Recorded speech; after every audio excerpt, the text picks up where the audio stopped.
This is Michael Reid Trice with Religica, and in cooperation with the United Nations Environmental Program Faith for Earth Initiative and the Center for Religious Wisdom and World Affairs at STM in Seattle University. Today I am speaking with a respected public intellectual and thought leader, Professor Mary Evelyn Tucker, who is a senior lecturer and research scholar at Yale in the School of Forestry and Environmental Studies, the Divinity School, and the Department of Religious Studies.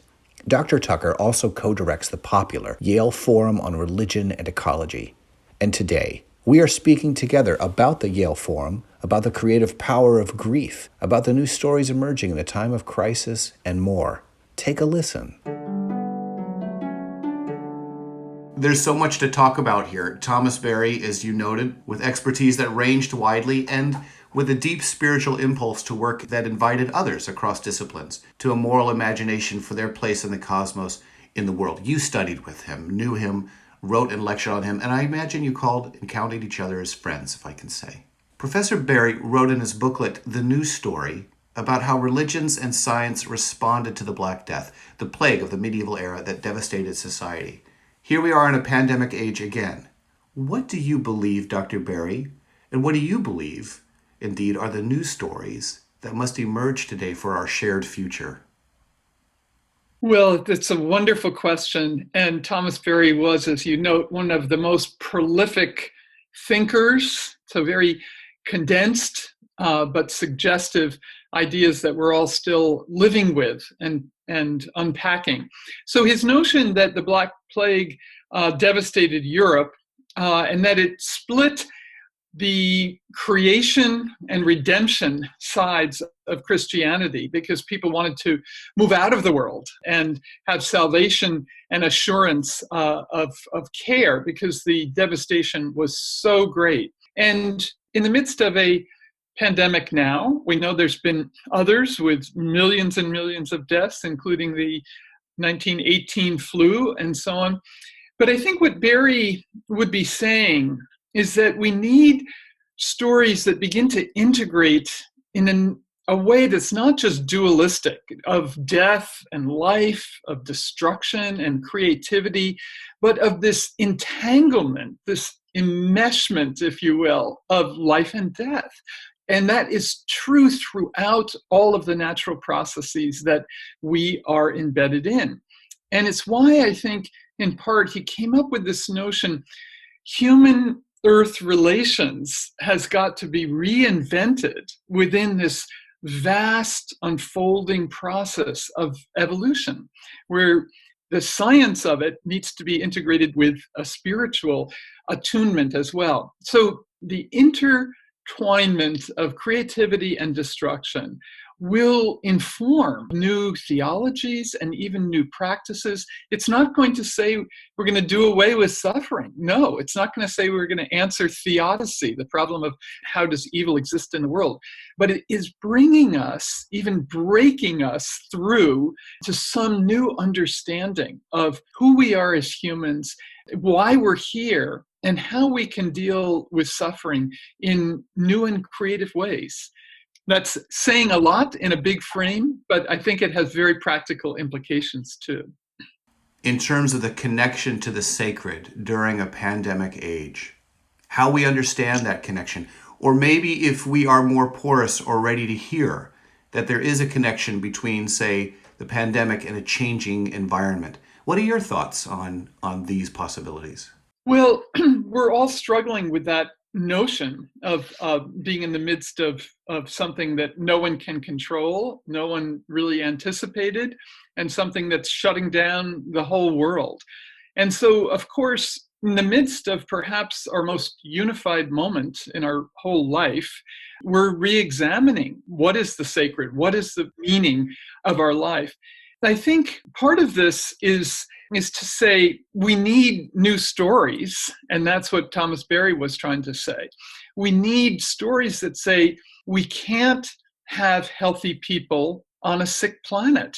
That's so obvious. And Berry said that literally 35 years ago, because he was saying as we destroy ecosystems, as we lose biodiversity, as we have desertification and so on, we are losing the health and complexity of these life systems.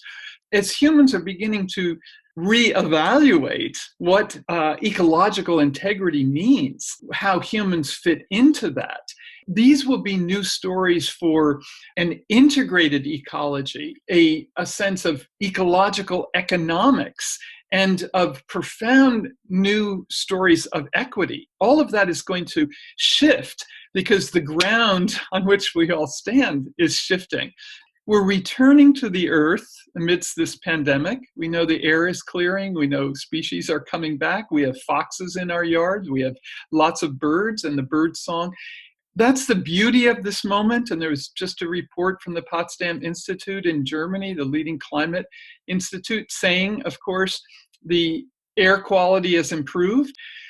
We are returning to an earth-based sensibility, to our kinship with all living things, and to see ourselves as earthlings, I think, in new and fresh ways. That's the hope here. That might be something of a kind of a tender hope, isn't it? That humanity has the capacity to rise to the possibility that this new story, as you're describing it, very much aligned to your work and to that of Professor Berry's, is something that could unfold in new and unpredictable ways and challenge us to really be transformed. What is your hope in that kind of transformation in society? Well, I love your word tender. It's a tender hope. And I think that's what we need to nurture, right? The seeds, the seedlings. We need to water it. We need to encourage the fertilization of the soil for these ideas. And Berry said, again, decades ago, we need to create the foundations for the ecozoic era, and not just a technozoic era, but an ecozoic era of new human-earth relations. So this is a tender hope. This is not to predict what exactly is going to happen, but I think the human yearning for meaning, for spiritual depth and transformation is massive around the world. And I think that force against consumerism, economism, scientism, reductionism, and so on, I think that force is breaking through. And sometimes we need that edge, a sandpaper edge of the opposition of what's created, not just the pandemic, but the ecological breakdown, is a mindset that is totally oriented towards greed, towards individualism, towards consumerism and materialism, and so on. And that is it's killing our souls. And it's why both Teilhard de Chardin and Thomas Berry had this profound sense that it matters. Matter is not something to be just exploited for minerals or for resources and so on, but there's an interiority to all of life, and spirit and matter are evolving over time. That's the new sensibility, the new sacred, if you will, that's emerging, I think, in our times. Let me move now a little bit to talk about the Yale Forum on Religion and Ecology. You founded the Forum in 1998. It's an extensive, let's say, a resource to the world, and is what seems to me to be a kind of courageous move of dedicated resilience to knowledge that produces change. What role does the Forum play? Do you believe that opens the world in a way that's needed today? So I love that you say knowledge that leads to action. And that is the basis, really, of the Forum on Religion and Ecology, because we feel clearly theory and praxis go together. So when we started this work at Harvard with 10 conferences and eventually 10 books over 7 years of the world's religions, Abrahamic, Asian, and indigenous, people came from all over the world for this sense that we need not just science or policy or economics or technology to solve the massive problems facing us. So 25 years ago, 800 scholars and environmentalists and scientists came together to rethink what knowledge and practice from the world's religions could contribute. So, very briefly, we also want to say, we recognize from the very beginning that religions have their problems, but they have their promise. And we all understand historically and at present, religions have been a source of conflict and so on. But the sense that traditions, ritual, engaged projects on the ground are moving forward is something that is almost surprising at the rapid rate, I would say, that it's happening. So let me just say, what we tried to do was create a field and a force, an academic field within academia, within universities and seminaries and secondary schools that would teach how the world's religions have amazing resources in terms of human-earth relations and intrinsic value of nature and so on. But we also felt there's a moral force of religious grassroots environmentalism. And that's what's happening in Earth Ministry in Seattle, for example, in Faith in Place in Chicago, in Green Faith, and many organizations here in the US and around the world. So on our new website that we just launched after a year of work, because the website was very old and had a lot of clunky things. But there's like 300 engaged projects of the different world religions all over the world and growing. But I think there's this role for reinterpreting tradition, re-examining it, retrieving and re-examining and reconstructing it. That's what we're trying to do, bring these traditions into their ecological phase. This new formal relationship with the United Nations Environmental Program, in particular the Faith for Earth initiative therein, but not solely, and the Forum is leading here as well. Given the comments you've just made, where do you see these more comprehensive international relationships as a part of that shared story too? Right. Well, thanks for the question about the United Nations Environment Program, Faith for Earth, which started a couple years ago. Iyad Abu Moghali directs it. He's been with UNEP and in the UN service for 35 years, and he's very committed to this effort. So we're delighted because we've actually been working with UNEP on and off since 1987 and have done conferences with them and things at the UN and overseas even, including in Iran, 3 conferences there for this religion and ecology topic.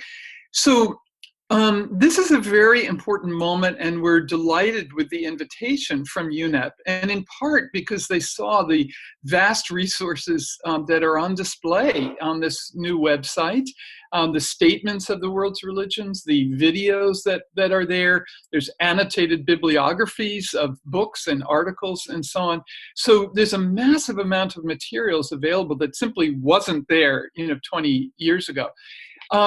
But I think what's exciting about the partnership is it does give visibility to the work of hundreds of people, both scholars, religious leaders, laity, and environmentalists who are doing the work on the ground or in their communities. But in particular, this is quite amazing because the UN has somewhat avoided religions for the reasons we note, that they have their problems. But now they're saying we can't solve these problems without religions. And we know religions have been active in relief work and healthcare and well-being and human development. But now this connection of humans and environment and of eco-justice in particular, which I'd like to say something more about, are becoming more visible.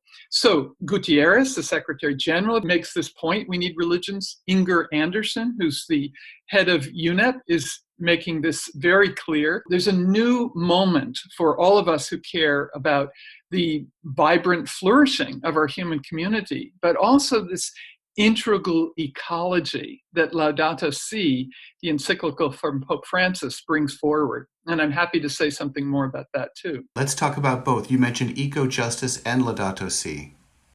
So Laudato Si, that came out in 2015 in June, 5 years ago, is perhaps one of the most important documents in this religion and ecology space, but even more than that, because there's 1 billion Catholics, there's another 1 billion Christians, but this encyclical letter was addressed to all people in the world, and there's been a response from every religion. There's been statements from scientists. Our own dean at Yale insisted that we do a panel at Yale even before the encyclical came out. That's how important he thought it was. Bill McKibben thinks it's the most important document of the 21st century. Intellectuals from India have shared their view in that way too. So what is integral ecology? Well, in its simplest forms, you could say it's systems thinking, it's integrative thinking, all disciplines are needed, and so on.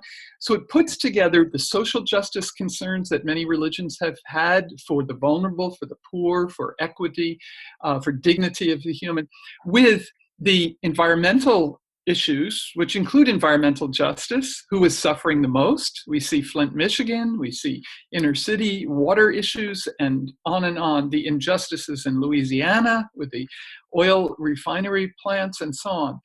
So what the Pope has done is drawn forward this notion, people and planet together. It's not one or the other.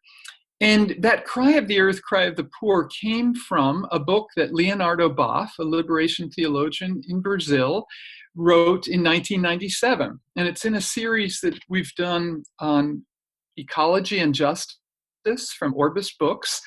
And years ago, Thomas Berry said to Leonardo, we can't liberate humans without the earth. The integrity of these ecosystems are what the flourishing and well-being of humans will depend on. Leonardo got this. He got the sense we need a new story too. And that book is so rich in this sensibility that became the key phrase in the encyclical. This has been working itself forward, and it's very exciting. And the Pope, in fact, I'm on a committee called Ecological Working Group with the Vatican right now on a post-COVID world. And I just learned last week that the Vatican is going to support what they're calling a universal Green New Deal, because it brings together ecology, economics, and equity. This is a very exciting moment, I think, and again, has a great deal of promise. In terms of the Green New Deal, or if you consider what a post-COVID-19, post-pandemic life could look like, not just for those from the developed world, but around the world, with a preferential option even for those who've been so marginalized. What does that world look like for you? Well, first of all, I think it needs to be based on this new enlarged sense of the sacred, a sense that the numinous, as Otto spoke of it, that which is fearful but attractive, a much more enlarged sense that we live in a sacred universe. And Teilhard de Chardin had this with the hymn of the universe, the divine milieu, that each day, even in the smallest ecosystem, here you are in Puget Sound, one of the great inlets in the world, and the vibrant life and the seaweed and so on, that is one expression of a 14 billion year universe. The notion that the sacred is what guides us and grounds us, that would be something that is new and emergent, and for sure that it has this sense of spirit and matter evolving together, and over time we come out of this spiritual and physical process. So that's I think one part, and that's a change of consciousness, right? A worldview, paradigm shift, which is also very old in the human community with indigenous traditions, of course, and even some of the Asian traditions that I study. Qi is matter energy.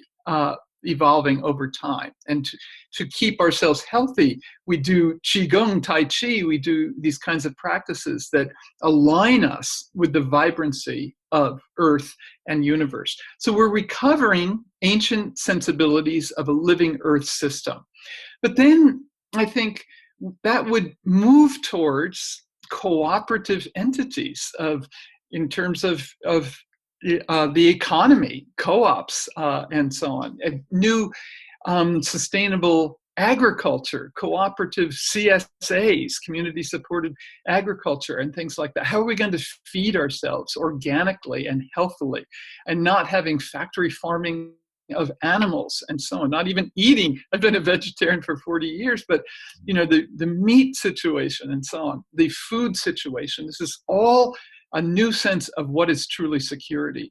And I think it's got to move us also beyond what I would call the pandemic of militarism, which has been the onslaught of insane expense for nuclear, as well as our wars, 18 years in Afghanistan, and the trauma of people who've been fighting that, to say nothing of the civilians and the land that has been destroyed. So we've got to move to a vibrant ecology, to social economic justice, and to democracy, nonviolence, and peace, which was what the Earth Charter was bringing forward, again, 20 years ago. This is a declaration of interdependence, not of independence.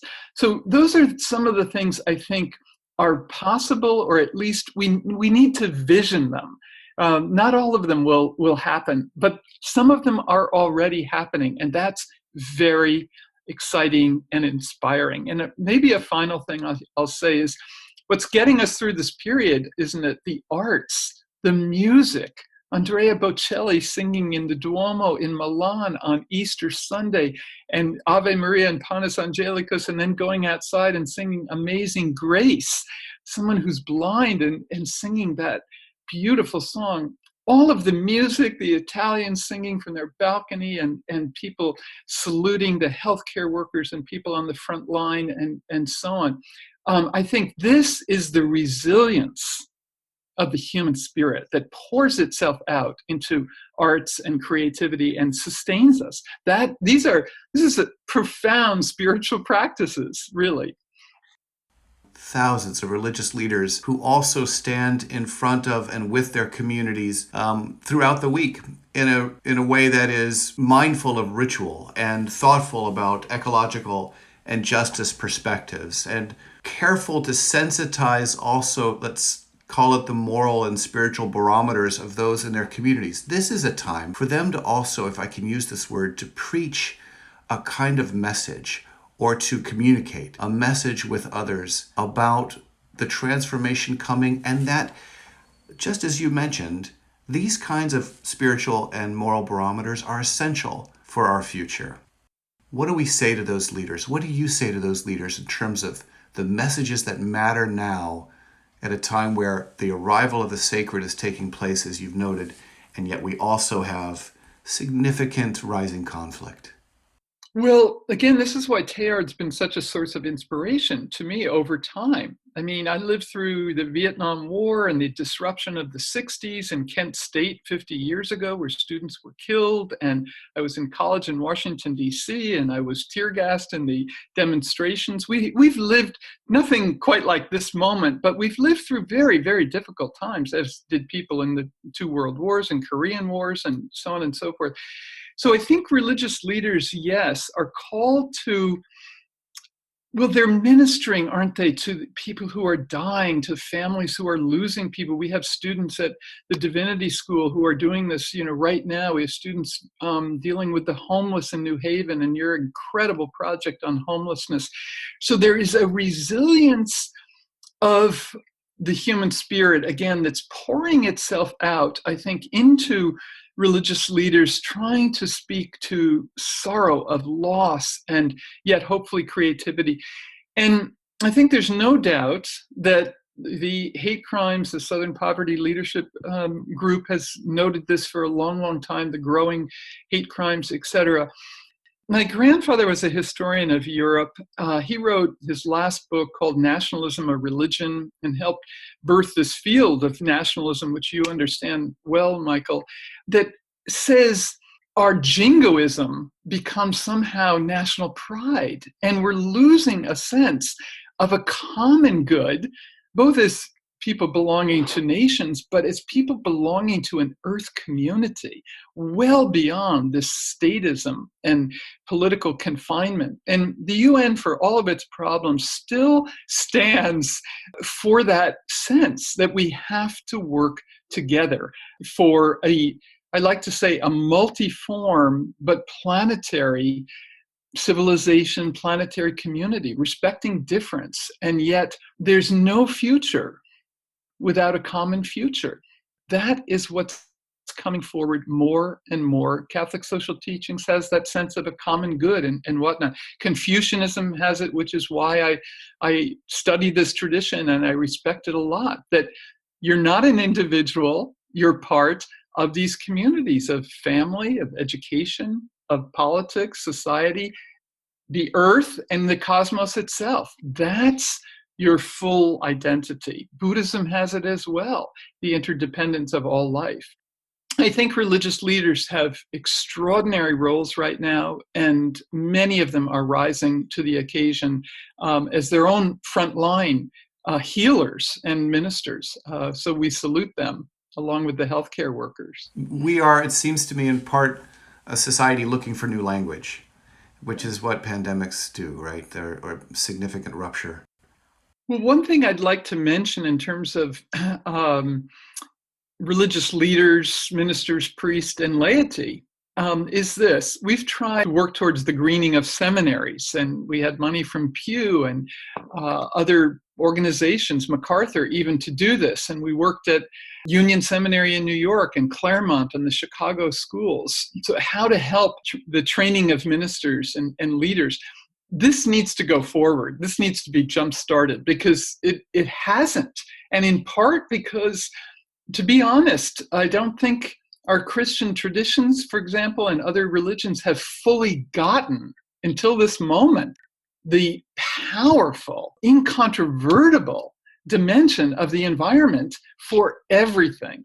So I think there's a new opening there for seminary education, for education at our school of the environment too, to say it's not just environment, it's people.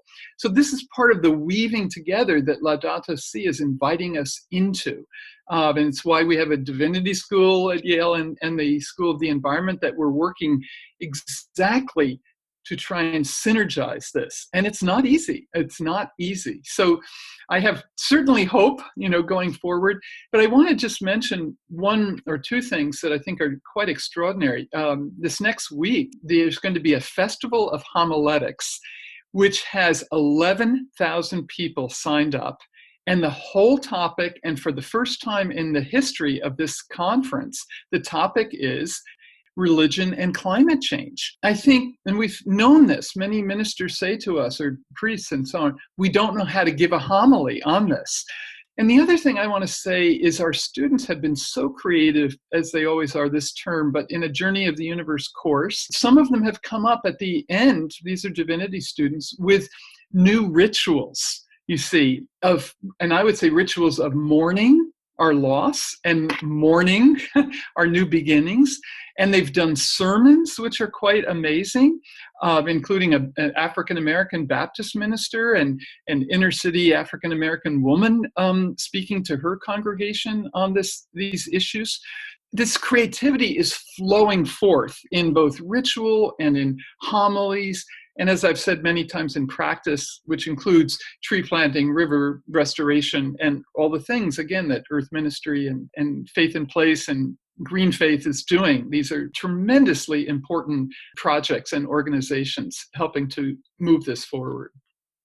So much richness in terms of what clergy can learn, what religious leaders more generally can learn, and a new role for also perhaps understanding the creative power of grief, both the grief that we feel in terms of the experience of a pandemic and a grief that we're mindful and heartful of in terms of how we've treated the planet. Is it possible, or how do you understand, if I may, across religious and philosophical traditions, the power of grief as a transformative element in our lives? What a beautiful question, Michael, the transformative power of grief. I've been writing for years in my journals, not every day, but as often as I can, because Thomas Berry said the one regret in his life was not to have kept a journal. And it helps me to ground myself and even to know what I'm thinking in my deeper unconscious. So it's a very helpful exercise after I meditate in the morning. And in those journals, I am trying to work out my long-term sense of sorrow, of grief, of loss. And, the tears come forth at certain times for all of us. In the middle of the night, I wake up sleepless about these things. So I think as we acknowledge our grief and our sense of loss. And we bring that together in communities of practice and of ritual and of celebration. This will strengthen our resolve. And certainly Joanna Macy, as I'm sure you know, has done a lot of this work, grief and transformation. And she's been a leader in helping people to go into these deep places and then be empowered for transformative work. I think there's no question that we need to acknowledge that. And even, I like to say with our students, we're giving an intergenerational handshake. We can't give all the answers.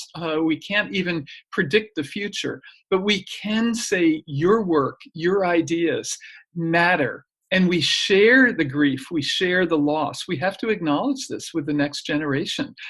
And I think that is part of the composting of our sorrow into new soil. You know, a tradition that, of course, has meant so much to so many people in our modern times is Buddhism, because Buddhism has sorrow right in front and center. It's not just that they meditate on skulls and on death, which we have in the Christian tradition too, but they are really saying, how can we deal with transience, with suffering? And as someone who was blessed to live in Japan for 2 years, this is a tradition that's so rich for our times. And I note how many environmentalists, including Gary Snyder and Peter Matheson and Greta Ehrlich, are people who are practitioners of Buddhism to sustain themselves through the sorrow and loss that we all feel. You've been listening to Religica. Check us out at religica.org and follow us on Facebook.